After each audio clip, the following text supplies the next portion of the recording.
Hi everyone, I'm Nicole from Musical Orbit, and I'm very chuffed today to have a special guest with me, Lev Parikian, who is known to many people as a wonderful conductor, but also to many people as a writer. Lev, you first, before we get to talking about the music stuff, perhaps you could briefly tell us about your fascination with birds.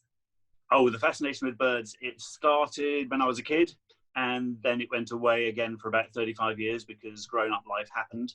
And then about, I suppose, 5-10 years ago, I started finding it, getting back interested into looking at birds, going out and watching them. It's possibly a function of middle age, who knows? And 2016, I thought it would make a good subject for a book, so I wrote the book. And now it turns out that I'm writing more books about nature and birds in general. So this is it's all good. Makes a change from the busy life of a conductor, compared to the solitary life of a writer. I find that's a great balance. Well, I imagine also the birds can't answer back, can they, Lev? They can't, no, and they don't watch you. A bit like orchestral musicians, they don't watch you. I watch them. So I have to ask you, what made you want to be a conductor? Because I, as an orchestral musician, always thought, no one can hear you except in rehearsals. It's a hard job. It's a lonely life. Socially, it can be very lonely.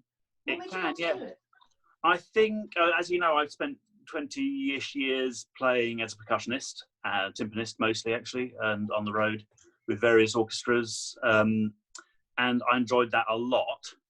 I have to say, except for the times when I was loading and unloading the van, and the times when I was sitting at the back doing very, very little indeed. And I knew percussionists who I had conversations with who took relish in every single triangle ting or every single cymbal clash, and I found myself maybe not quite as engaged with that. I really enjoyed the especially playing the classical repertoire on timps, actually, things like Beethoven and Mozart. But I didn't find myself quite engaged, and I could see myself. I looked ahead when I was in my late 20s. And saw a future 30 years down the line when I was still playing percussion as a freelance, and somehow I hadn't taken the leap to become a conductor, and I thought I wanted to avoid that. So you never know if you don't try. So I gradually toned down the playing work and did some teaching to finance a bit of conducting study. Came back from that and sort of launched myself on an unsuspecting world, and it's panned out. I'm in work. I think it's true to say it's not exactly what I imagined it to be, and I don't think anything quite is when you have a dream of doing something. I think the reality is often rather different, isn't it? Well, I was going to say, so the first time you actually conducted, did it look like you thought it would? I mean, we sit there looking up at the conductor, looking back at us. Did looking at the musicians? Did you look as engaged as you hoped we would? Maybe. No, I'd done enough orchestral playing to know that was not going to happen.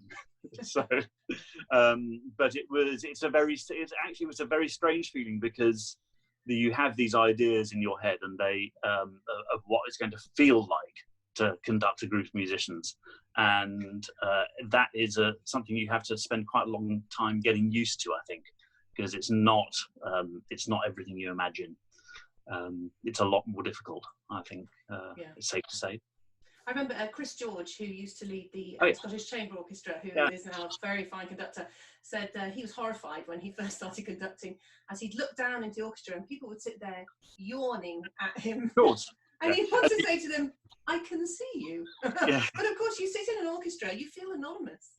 You do, but I think also it's easy as a conductor, because quite often insecure, paranoid individuals, like a lot of performers, you can take it personally quite easily. So you see somebody yawning and you think, oh, they didn't like my anecdote about Brahms, or they think I should have said something else, or I'm boring them, and then you just go in, you become more introverted. So you have to, I think, put on a bit of a persona. There's conductor person and other person. So it's a bit like being an actor in some ways. Yeah. And so, I mean, a long time ago, in the days of Mozart, Yeah. they often, in certainly a smaller group, they wouldn't have a conductor. The lead violinist would just get up and, I don't know, wave a scroll and shout, and that would do. So why? Why? I mean, really, do we need a man with a white stick at the front, or a woman? Why do we need conductors? Well, it's a very good question, and it's slightly unnerving question as well, because sometimes you think, well, actually, they don't need me for this really quite extended passage of music that we're playing. They don't need me at all. I noticed it especially on the general rehearsal of a concert, afternoon rehearsal on a concert day. Quite often you're in first time in the concert hall, so you get off the podium for a bit. Usually choose a passage that you know is going to go okay, can chug along quite well without you, and you guys into the hall to listen for the ballads, which is one of the parts of the job. And quite often when that happens, I notice that the ensemble just gets a little bit tighter, and everybody starts playing a little bit better. And it sounds just a little bit more cohesive, and you think, okay, well, that's a bit humiliating. And it is, I think, one of the important things that I've learned is to understand and know what an orchestra can do by themselves, and when they can do absolutely fine without you, and when actually you do need to flick the reins and go, okay, this is what we're moving forwards here, or moving backwards here, or we need to listen to each other a little bit more.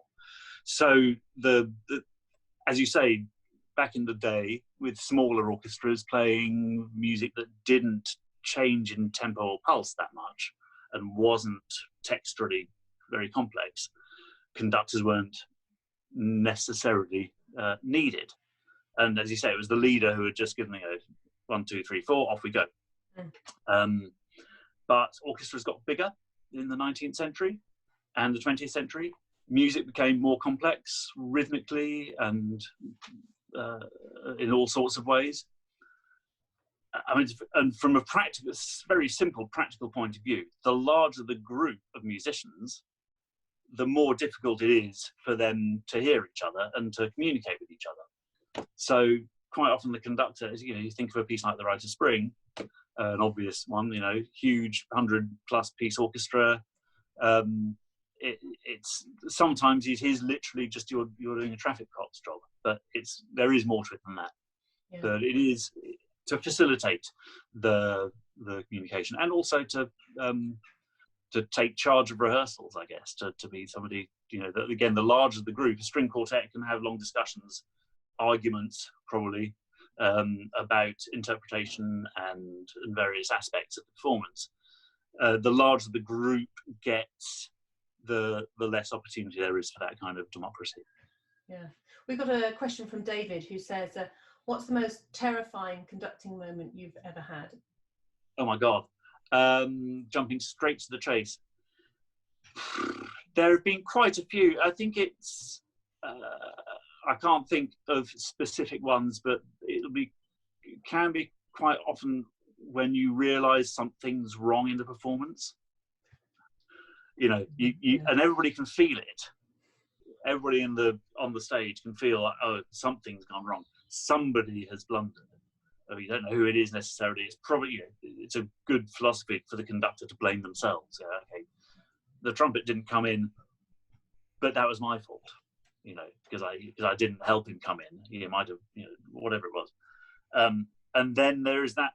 It happens in professional orchestras as well. I do a lot of work with amateur orchestras, and it can be a little bit more accident-prone in that way, because concentration is really hard, and it's a huge part of it. But the concentration can lapse. Somebody comes in wrong. People don't know what to go with. I'm sure you've had this experience yourself. Yes, yes, I have. Do we go with the loud thing that's just come in the bar early, or everybody else? And you'll find yourself and your desk partner decide to go with different groups of people. Yeah, exactly. Half go this way, half go the other way, and then for a few seconds, all is chaos. Yeah. And obviously, the better the orchestra, the higher the standard, the more experienced and the more cool-headed you are about that. I think you just go you go into emergency mode and go, okay, right, we're doing this. and quite often the audience won't even notice, I think. So those are the moments where you have to think quickly on your feet. And sometimes I have found myself doing the unsubtle gesture to get everybody back on track. Yeah, it does seem almost a little bit cruel, a bit like the footballing world. I always look at football teams. They sit down the league tables and study. The manager's fired. It's the manager's fault. And the thing is, I know nothing about football, but it's always seemed to me awfully unfair because there's a whole team there as well. Yeah, true. They're the ones that should be actually scoring goals. And yes, obviously, there's a lot to do with management, but. With an orchestra and a conductor, definitely from an orchestra's point of view, afterwards in the pub when that's happened, the conductor's going to get it in the neck, and it's quite right often too. not the conductor's fault. Quite right too. Quite right too. Because it's the same. I mean, it's the obvious analogy is also the football manager's a good one. The CEO of any company, you take the praise, you take the responsibility as well. So and you have to think, okay, so what could I have done to help them play better? And sometimes it isn't as mundane as just somebody coming in wrong. It's a very sort of practical way. But sometimes it's just that a performance is somehow lacking in oomph or energy, or it doesn't have that spark that the audience is looking for, and the players thrive on as well. And that's one of the things that's your responsibility as well. It's like, come on, we're going to make something happen here. So it's quite easy, I think, to look. And I know non-musical friends certainly, and a lot of orchestral musicians too, who don't really know what it is a conductor's doing. There are quite a few conductors who don't really know what they're doing. And I'll be honest, quite often I don't really know what the difference is between success and failure, what it was that I did that, we do a performance and we go, okay, that was great. How is it so great? It was terrible on Monday, or the other way around. And I don't think I was doing anything different. The players don't think they were doing anything different, but there was something in the air. So you don't want to get all mystical about it and say, oh, it's about the charisma. But it can be quite intangible. What about that old school of conductor, the Schulte school, where you just scream at the orchestra? Where do you stand on that? Tempted ever to be a Schulte? Used to do it all the time. But I think that comes with I know there are people watching this who I conduct on a regular basis. So if they can just pipe down in the comments, that'd be brilliant. I think I'm much better than I used to be at holding it together and not, blaming other people for my own shortcomings. I think certainly when I started, there was a fair amount of stuff going on, which was to do with my not knowing how to do it really, but then taking that out on the musicians in front of me. Certainly, I don't think you can do that with a professional orchestra anymore, with any orchestra, actually. I think those days are gone, the shoutiness. I hope they are. Mostly. I mean, when I first started in the profession, I came across a few, but luckily not recently. So yeah, do you think that's to do with the professional orchestras having more control of who they hire? Yeah, I wonder. I mean, obviously not every orchestra is self-governing, but the LSO is, and that was the first job I had. And the conductors know it, yeah. Yes, exactly. Absolutely. I'm all for it. Bit of democracy. Marvellous. Quite right too. Yeah, quite right too. So lovely. So I'm just looking down here. I was just remembering actually, Sir Colin Davis, the wonderful Sir Colin Davis. Yeah. I saw, when I first came to the LSO, it was just towards the end of his time there, and he was so incredibly laid back, generous, kind. Whenever there was, say, a cor anglais solo, he would almost stop conducting and just fold his hands like that. And he would say afterwards, he says, well, she played so beautifully, why would I ruin it? So much. And yes, I saw a video of him when he was younger. Randomly, about 10 years later, I saw a video of him. He must have been, I don't know, about 35, something like that. He was rehearsing some choral thing, and he was really angry. He was really shouting at them, very frustrated. It was a totally different person. It was quite amazing, actually. And it's so much what he was doing in his later life was so effective. There was tiny movements, It is. just sort of, sort of gesture. It was almost This like is he was it. inviting people in to play. Now it's your turn, my dear. Exactly right. And of course, he had the great respect of the orchestra as well, didn't he? I mean, I think they loved him.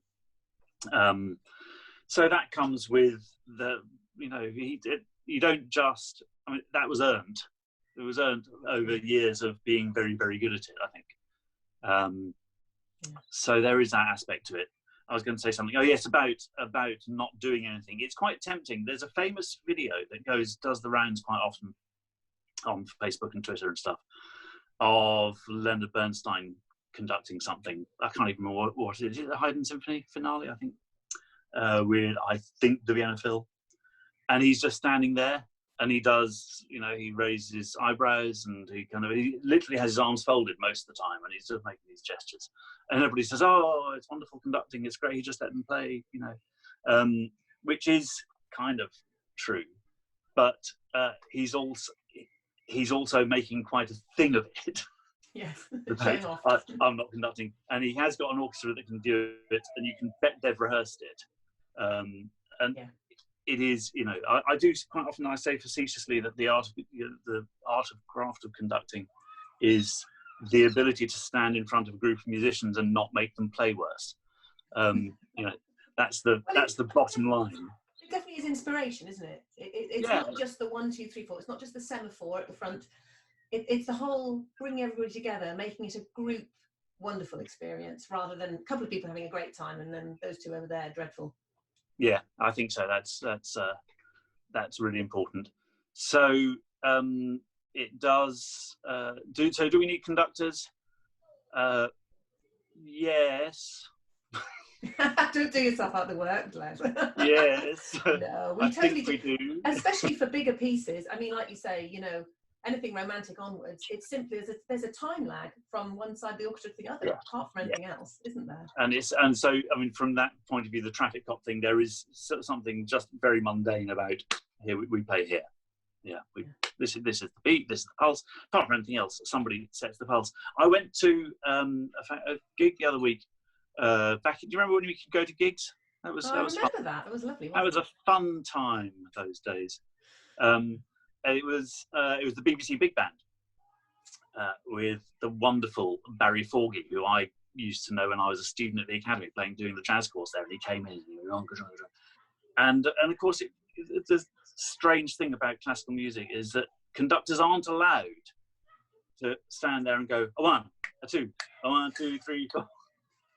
A lot of problems would be solved if we could do that, but something about our serious nature means we can't do that. But Barry he'd stand there and he'd count it in. He'd be counting in for quite a long time sometimes while somebody, the singer was introducing the song, and then he'd go and his conducting it's all there, and he's not young anymore, but he's still got all the energy. He holds it in his hands, and you could feel the players responding to him, even though he wasn't. Had a drummer to keep the time. And the bassist, piano, and they don't need. It's coming out of their ears, all of the rhythm stuff. But he's just bringing things out and just adjusting little bits of balance here and encouraging that going. That's good, So, and again, it's the respect that the players had for him was palpable, and they played their socks off. Yeah. Well, I know lots of musicians have a lot of respect for you, even though you're a conductor, Lev. So Nonsense. We'll have to call it a day there now, but just before we go, you did write a very funny book about conducting. Remind me what it's called. Back in the day, it's about 7 years ago now. It's called Waving Not Drowning. And if anybody would like to purchase a signed copy, it just so happens I have a box of them here in my office. They can go to levparikian.com and they can get all sorts of stuff, including that book. I guarantee it's a very funny read. It did have me laughing for many evenings in a row. So. I enjoyed writing it very much, and I had to keep it quite non-specific about certain personalities, but I think might be time to cut us off there, I think, Nicole. I think it might be. Lovely. Thank you so much for joining us tonight, Lev. If you have any more questions for Lev, please do email them into us at info@musicalorbit.com. Thanks so much, everybody. Thanks so much. Had a great time. Bye. Bye.